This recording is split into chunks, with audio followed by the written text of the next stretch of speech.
There's a moment in your life, small, subtle, almost forgettable, when you learned that showing emotion in public was dangerous. Maybe it was a parent who mocked you for crying. Maybe a teacher who told you to toughen up. Maybe a moment when your softness became someone else's weapon. You didn't make a conscious decision, you simply adapted. You learned to keep your emotional world locked underneath the surface. You learned to look calm even when you were unraveling inside. You learned to hold the storm in your chest and smile as if nothing was wrong, and the world rewarded you for it. People said you were strong, controlled, composed, above the chaos. But deep down, you know, it wasn't strength. It was survival. Because the truth is this: the very behavior that protected you as a child is sabotaging you as an adult. That's the paradox you live in every day. You learn to suppress emotions not because you were stable, but because being seen felt unsafe. Every emotion became a liability. Every vulnerability became a risk. Every feeling became a potential source of shame. And so you became strategic, calculated, emotionally armored. But here's the harsh truth. When you hide your emotional world from everyone, you eventually hide it from yourself. You stop recognizing what you feel. You stop asking for help. You stop giving others the chance to know the real you. And at some point, you stop expecting anyone to care. This is the invisible cost, the cost of emotional self. In this video, we're not just talking about controlling your feelings. We're talking about something deeper. The 5 emotions you absolutely must be careful with in public, not because they wrong, but because the world misinterprets them, and because you've been trained to fear how others respond. This isn't about manipulation. It's about self-preservation. It's about reclaiming power where you once felt powerless. And it is about understanding the psychology behind why you've spent a lifetime hiding the most human parts of yourself. To understand this, we have to go deeper into the nervous system, into your childhood, into the hidden architecture of your emotional conditioning. Let's break it open. The core of this pattern of emotional self-containment can be traced to 3 major psychological processes. And once you understand them, everything starts to make sense. First, hypervigilance. Hypervigilance is not just being alert. It is the constant scanning of your environment for emotional threat. It develops in people who grew up in unpredictable or emotionally dangerous households, places where emotions were punished, mocked, ignored, or used against you. When you're hypervigilant, you anticipate reactions before they happen. You calculate the emotional temperature of a room. You minimize your feelings to avoid confrontation. You monitor yourself more than anyone else ever could. You don't suppress emotions because you want to. You suppress them because you fear the consequences. Your nervous system learned this long before your mind understood it. Second, emotional inhibition. This is a long-term coping mechanism where the brain begins to automatically reduce the intensity of emotional expression. It's not that you don't feel things. It's that your expression of those things has been dialed down by years of conditioning. Over time, emotional inhibition literally rewires the brain. The prefrontal cortex becomes overactive, the amygdala becomes suppressed, and your default mode network becomes more self-critical and In other words, you overthink your feelings instead of experiencing them. Third, social survival patterning. This is the hidden psychology behind the way you present yourself to the world. People who suppress emotions in public are not cold. They are not unbothered, are not stronger.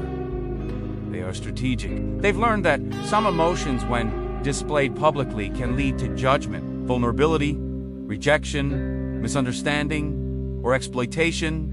And so they develop a social persona that protects them. A mask, not to deceive, but to survive. Now that we've built the psychological foundation, we can talk about the truth you came here for. The 5 emotions you must understand, regulate, and be cautious with when exposed publicly, not because they're shameful, but because they're powerful. And power must always be used intentionally. But before that, we need to understand the cost you've already paid. There is a profound emotional cost to living this way. Because when you suppress emotion, you suppress connection. When you suppress vulnerability, you suppress intimacy. When you suppress pain, you suppress healing. The ancient philosopher Seneca said, "We suffer more in imagination than in reality." But for someone like you, someone who learned to hide emotion, the opposite is true. You suffer more in silence than in expression. Your suffering begins in the moment you swallow a feeling instead of releasing it. You pay for it each time you pretend you're fine. Each time you force a smile. Each time you say it's whatever when it's not. Each time you stay composed when your whole body is screaming. Each time you let someone believe you don't care. You carry the emotional cost in your chest, in your breathing, in the tension in your shoulders, in the exhaustion at the end of the day. You carry it in your relationships, too, because when you don't show emotion, people don't see your depth. They see your mask, they see your silence, they see your composure, and they assume you don't need them. They assume you don't feel as deeply as they do. They assume you're better off alone. This is the deepest tragedy. You learn to hide emotions so people wouldn't hurt you. And in doing so, you taught people to leave you alone. Jung once said the most terrifying thing is to accept oneself completely. And the emotion you're most terrified to accept is vulnerability. Not because it's weak, but because it's the doorway to being hurt. And now we understand why these 5 emotions, when shown in the wrong context, carry so much power. Let's break them down. Emotion number 1. Desperation. Desperation is emotional exposure without control. When shown publicly, people misinterpret it as instability or weakness, but privately, it often comes from deep emotional trauma, a fear of abandonment, a fear of loss, a fear of invisibility.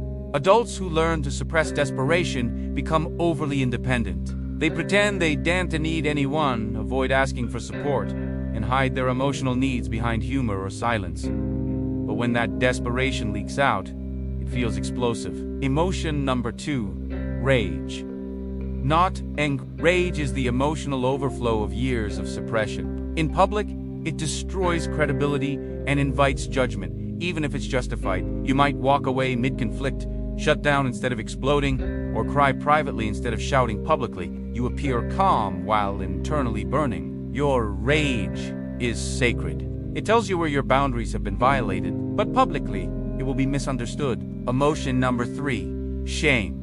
Shame shown publicly becomes social quicksand. People sense it, project onto it, or take advantage of it. Adults conditioned to suppress shame often overachieve to compensate. They become perfectionists, avoid emotional intimacy, and fear failure more than pain. When shame is exposed to the world, predators notice. This is why you learned to hide it. Emotion number 4, envy. Envy is never about what others have. It's about what you were never allowed to desire. In public, envy looks petty.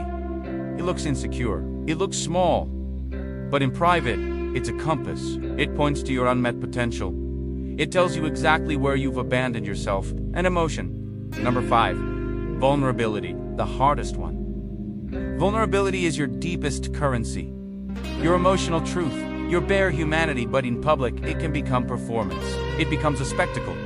It becomes ammunition. Adults who learn to fear vulnerability fall in love slowly but catastrophically. They over-explain instead of share. They act strong to avoid pity, downplay their dreams, and mask their heartbreak. They forgive silently and hurt alone. Your vulnerability is sacred. You must protect it, not hide it, protect it. Because vulnerability is meant to be shared selectively, not publicly exposed. Healing begins not when you express everything, but when you finally admit what you've been suppressing. And the path forward has 3 essential steps. First, inner child. This is where you finally tell the younger version of you. You are allowed to feel. You are allowed to need.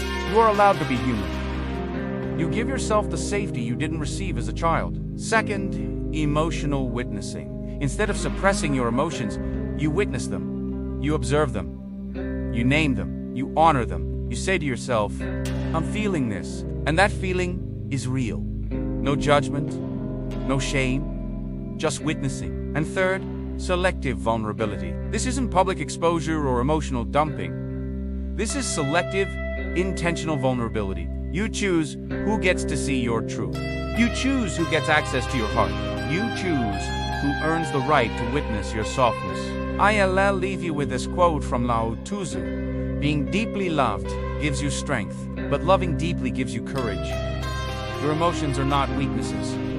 They are gateways. They are truth tellers. They are signals from your soul asking to be heard. You don't need to show them to the world, but you must show them to yourself. And if this video resonated with you, share it, subscribe, and stay with me. Not because you need to be fixed, but because you deserve to be whole.